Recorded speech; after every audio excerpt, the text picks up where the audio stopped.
Hi everybody, Ian Bremmer here, and a quick take to kick off your week. The South Korean President Yoon Suk Yeol has been impeached. Second time the charm. First time his own party didn't go ahead with it because they wanted to give him the opportunity to resign himself. He chose not to, shredding what little was remaining of his own personal and political legacy. And now he's out. The party itself basically freed the members of the party to vote their conscience, and many of them did. And that's it. He's now former president. There's a caretaker government coming in with the prime minister in charge. South Korea's in disarray. They don't have a president. They don't have a minister of interior. They don't have a minister of defense. They don't have a minister of justice. Everything's not occupied and going to have to be acting for a matter of months. First, you've got to get the Constitutional Court to rule on this, and that will happen. But there are 3 absentees that need to be appointed there. Hopefully, that all gets done within a matter of weeks, a couple of months. And then after that, when it's upheld, the impeachment, then you'll have new elections in a couple of months. First, the bad news. The bad news is that this was a disgrace. It was an active subversion of the South Korean constitution, or attempt thereof, and their checks and balances on their president, and his approval ratings as he's forced out in the single digits. We're talking Peru president levels almost at this point. It comes at a bad time.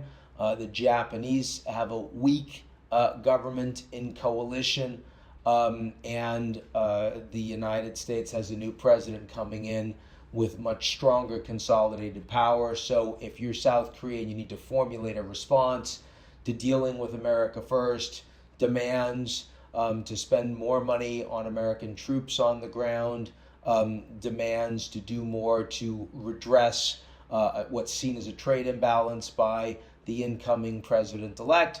All of that is really hard to do when you don't have an effective government. That's the bad news. The good news is that the system worked the way it was supposed to, and both the military and the judiciary and the Constitutional Court and the Parliament, everyone is acting to contain behavior that is off the rails by a sitting executive.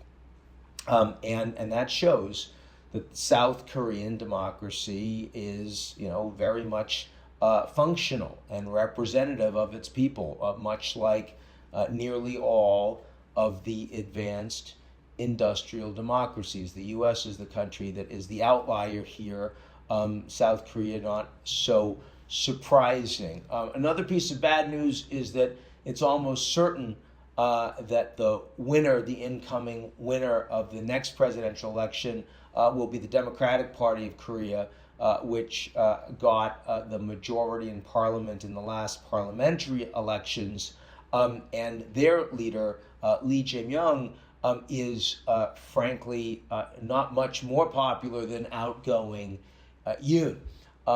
It's gonna be, he's had his own scandals, electoral scandals that could potentially bring him down depending on how the Supreme Court rules.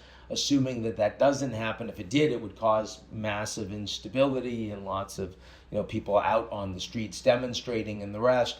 But if that didn't happen, then he's going to be the leader of South Korea, and he'll be again a very weak leader. He'll also be a very weak leader leading the country in a very different direction.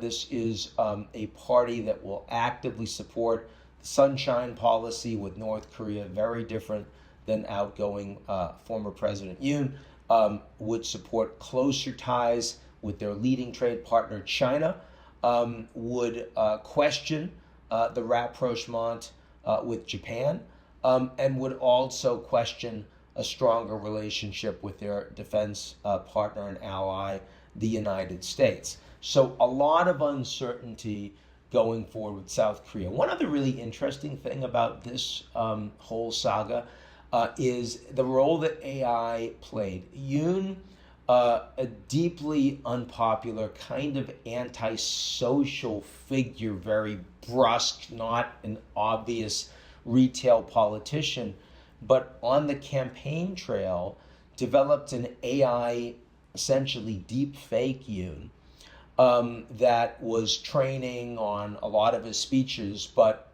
better looking, and more engaging and more social, and was used extensively on the campaign trail, both to talk about his policies, to engage with individual voters, to hurl insults at the opposition, and even to engage socially. And this was, I mean, AI Yoon was a lot more popular than actual Yoon, and a big piece of why it was that he ended up being elected president. Unfortunately, AI Yoon was not the president that the South Koreans got. They got actual Yoon, who turned out to be possibly even less capable than AI Yoon, and we are all very happy to see the back of him. So that's the pretty much the end of this crazy little few week saga in South Korean politics. We now bring you back to our regularly scheduled programming. That's it for me. I'll talk to y'all real soon.